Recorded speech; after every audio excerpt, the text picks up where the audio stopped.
Students आज करेंगे exercise 2.2 का क्वेश्चन नंबर 2 का second part and the statement is, जो इसका हेडिंग है, you have to find the zeros of the given polynomial. जो पॉलिनोमियल दी है इसकी जीरोस फाइंड करनी है। Also verify the result with zeros and their coefficients. ठीक है, हमने रिजल्ट वेरीफाई करना है, रिलेशनशिप निकालना है ज़ीरोज़ का और उनके कोफिशिएंट्स का। जो हमारे पास एस स्क्वायर का कोफिशिएंट है, एस का है और कांस्टेंट टर्म का है। सबसे पहले मिडल टर्म स्प्लिट करने के लिए बेटा फर्स्ट और लास्ट टर्म इन दोनों को मल्टीप्लाई करके मीन्स 4 आया। 4 वन ज़ा 4। हमने ऐसे दो नंबर सिलेक्ट करने हैं जिनको मल्टीप्लाई करके 4 आना चाहिए, और मिडल टर्म दैट इज़ 4 इनको सब्ट्रैक्ट करके या प्लस करके मेरे पास 4 आंसर आना चाहिए।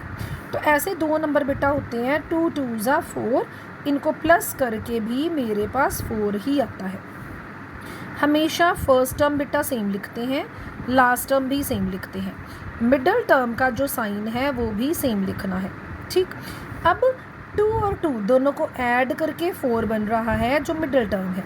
तो मैंने दोनों टर्म्स 2 साथ में एस कोफिशिएंट 2 एस कोफिशिएंट 2 और एस वेरिएबल 2 और एस वेरिएबल। एस क्यों लगा? क्योंकि मिडल टर्म को स्प्लिट कर रहे हैं, इसके साथ अगर एस है तो इनके साथ भी एस ही लगेगा।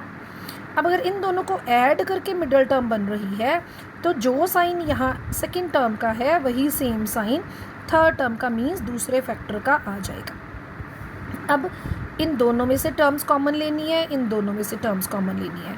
4 और 2 दोनों 2 के टेबल में आते हैं, टेक आउट 2, एस स्क्वायर और एस छोटी पावर एस, तो एस कॉमन आ गया। 2 को 4 को इस 4 नंबर को 2 से डिवाइड किया, मेरे पास 2 आया।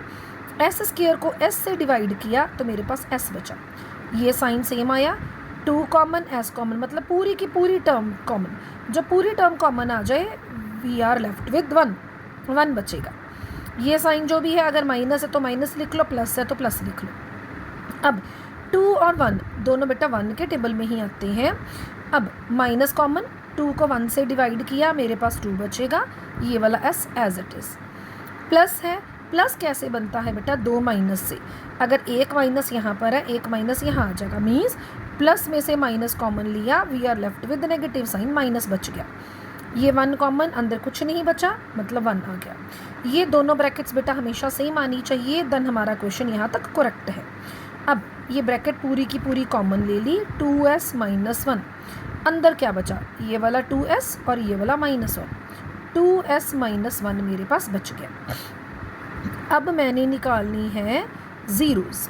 ज़ीरोज़ मतलब जो फर्स्ट फैक्टर है उसको इक्वल टू 0 कर दो, जो सेकंड फैक्टर है उसको इक्वल टू 0 कर दो। अब मेरा -1 इधर आया 1 और ये 2 ओवर में आया। मल्टीप्लाई वाली टर्म जब राइट साइड पे आती है तो वो डिनोमिनेटर्स में चली जाती है।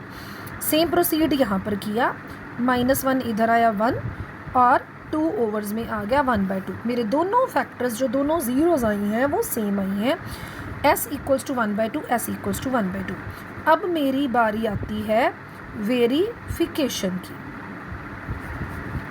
एक बारी s निकालना है, s का मतलब होता है सम मतलब दोनों को प्लस कर दो। ये वाला s नहीं, ये s हमारे पास ये वेरिएबल था, ये s यूज़ हो रहा है सम के लिए। 1 0 1/2, 1 0 1/2 बेटा, ये हाफ और ये हाफ प्लस हाफ तो 1 होता है। No need to take LCM। अब दूसरी बारी सम निकाला, जो हमने कोफिशिएंट्स का यूज़ करके निकालना है, उसका फार्मूला होता है -b/a।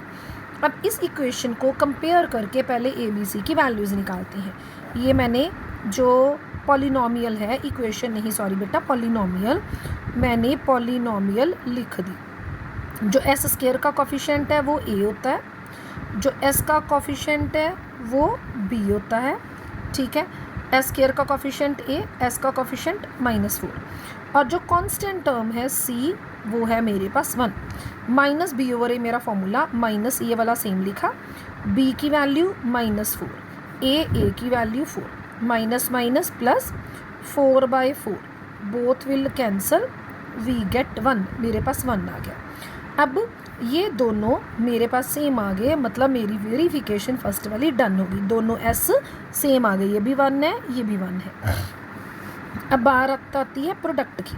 प्रोडक्ट मतलब दोनों जो ज़ीरोज़ आई हैं, जो ये दोनों ज़ीरोज़ आई थी, इनको मल्टीप्लाई कर दो, प्रोडक्ट कर दो। 1 1 ज़ा 1, 2 2 ज़ा 4। अब दूसरी प्रोडक्ट बेटा, जो कॉफिशिएंट से फॉर्मूला है C/A, C की वैल्यू 1 और A की वैल्यू 4, बोथ आर सेम।